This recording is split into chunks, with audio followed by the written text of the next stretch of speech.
آج ہم سیر کے لیے جا رہے ہیں اس بازار میں جس کا اصل نام ہے ہیرا منڈی۔ عام طور پر لوگ سمجھتے ہیں کہ اسے ہیرے جیسی خوبصورت رقاصاؤں کی وجہ سے ہیرا منڈی کہا جاتا ہے، لیکن یہ سچ نہیں۔ سچ تو یہ ہے کہ اس بازار کو رنجیت سنگھ کے بیٹے ہیرا سنگھ کے نام پر ہیرا منڈی کا نام سنا ہے کہ مغلیہ دور میں کوئی بادشاہ تھا، اس کا بیٹا تھا، تو ہیرا سنگھ پتہ نہیں اس کا نام اس کے نام پہ ہے۔ کیونکہ آپ کبھی شاہی قلعہ جائیں، آپ انٹر ہوں گے تو سامنے آرام کا خواجہ سا اس لکھا ہوگا۔ بازار میں معمول کا کاروبار ہی ہوا کرتا تھا۔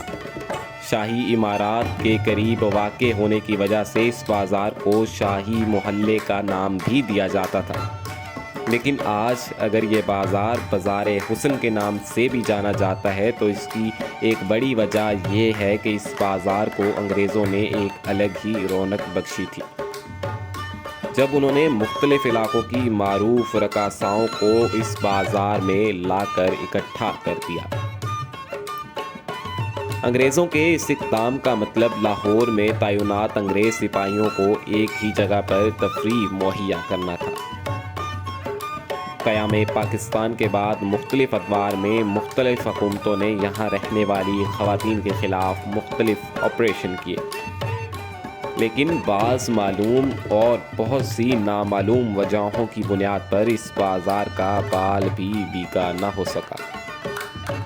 تاہم یہ بھی ایک حقیقت ہے کہ جہاں اس بازار نے بہت سی شہرت حاصل کی، وہیں شفا کے نزدیک اس کا نام لینا بھی معیوب سمجھا جانے لگا، اور جہاں کوئی دوسرے کو یہ کہہ دیتا کہ وہ ہیرا منڈی جا رہا ہے تو اس بات پر تو جھگڑے ہو جایا کرتے تھے، گویا اس بازار کا نام لینا بھی گالی سے کم نہیں تھا۔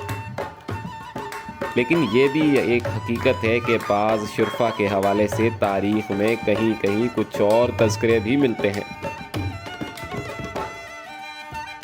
جن کا ذکر شاید وہ شرفا دن کی روشنی میں خود سے بھی نہ کرتے ہوں۔ اور پھر پاکستان کا اقتدار جنرل ضیاء الحق کے ہاتھ میں آ گیا۔ انہوں نے ناچ گانے کی محفلوں اور طوائفوں کے پیشے پر پابندی لگا دی۔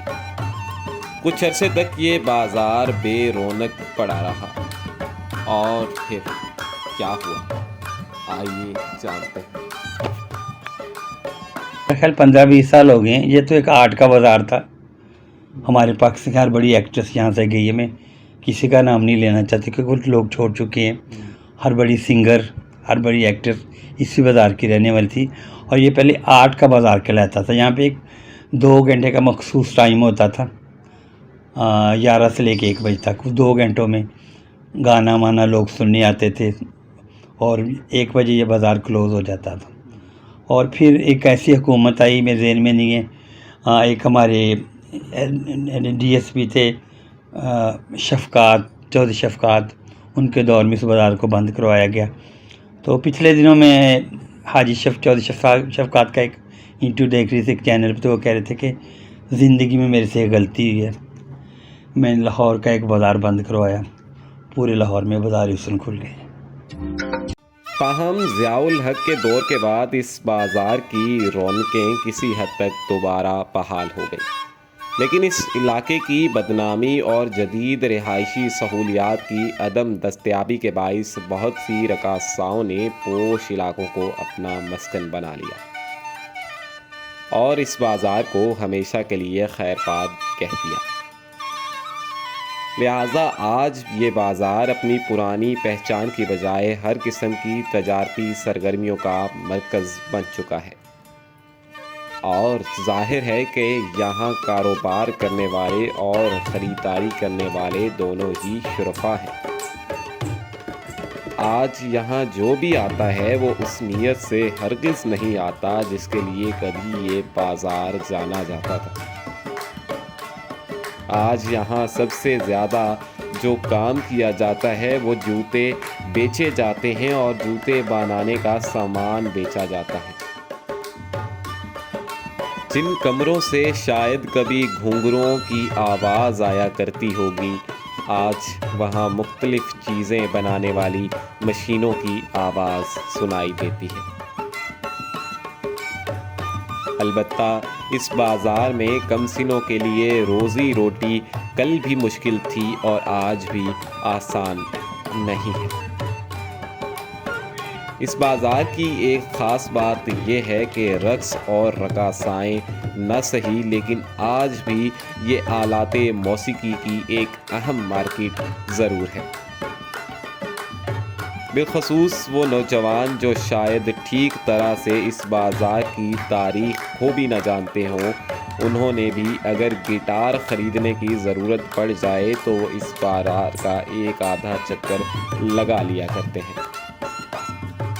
ہیرا منڈی کی یہ بڑی گلی ایک خاص پہچان رکھتی ہے اور اس کی وجہ یہ ہے کہ اس کی ہر بغلی گلی کی شمال کی جانب اگر آپ دیکھیں تو آپ کو بادشاہی مسجد کی دیوار بالکل سامنے نظر آتی ہے۔ اس دور کی نشانیوں میں اگر کچھ باقی ہے تو یہ چند پرانی عمارتیں اور ان کے خستہ حال خرخے یا چند بڈھے جنہوں نے اپنی جوانیاں کسی نہ کسی حسینہ کی خاطر یہاں گزار دی اور آج انہی تھڑوں پر مرنے کی آس لیے بیٹھے۔ دیگر تمام چیزوں کے ساتھ ساتھ یہ علاقہ ہمیشہ سے کھانے پینے کی چیزوں میں بھی شہرت رکھتا ہے، جیسا کہ یہ مشہور زمانہ پھجا سری پائے جس کو لاہوری اپنے لہجے میں پھجے دے سری پائے کہتے ہیں۔ حتیٰ کہ بیرون ملک سے آنے والے سیاح بھی ایک بار پھجے کے پاس حاضری دینا لازم خیال کرتے ہیں۔ اگرچہ ان لوگوں نے اپنے وقت میں پھجے کے پھائے کھائے تھے، وہ کہتے ہیں ہن او گلاں نہیں رہیاں، او باتاں نہیں رہیاں۔ دوسرے الفاظ میں یہ کہ پھجے کی دکان چونکہ بہت اونچی ہو چکی ہے اس لیے پکوان پھیکا ہو گیا۔ اس علاقے کی آج ایک اور وجہ شہرت اس کی فوڈ سٹریٹ بن چکی ہے۔ شرفاء اپنے پورے خاندان کے ساتھ اس علاقے میں بڑی خوشی سے آنے لگے ہیں، کیونکہ آج ان کا مقصد یہاں رنگا رنگ لذیذ پکوان سے لطف اندوز ہونا ہے۔ یہ ہے اس فوڈ سٹریٹ کا مرکزی دروازہ اور یہ ہے دروازے پر بنا ہوا شیر۔ لاہور میں رہتے ہوئے آپ شیر کو نظر انداز نہیں کر سکتے، بالخصوص اندرون لاہور میں تو بالکل بھی نہیں۔ اور یہ ہیں فوڈ سٹریٹ کے وہ مشہور ریسٹورنٹ جن کی چھت سے بادشاہی مسجد کا صحن نظر آتا ہے۔ اسی فوڈ سٹریٹ کے دروازے پر لاہور کی سیاحت کے لیے چلنے والی ڈبل ڈیکر بس کا ٹرمینل بھی ہے۔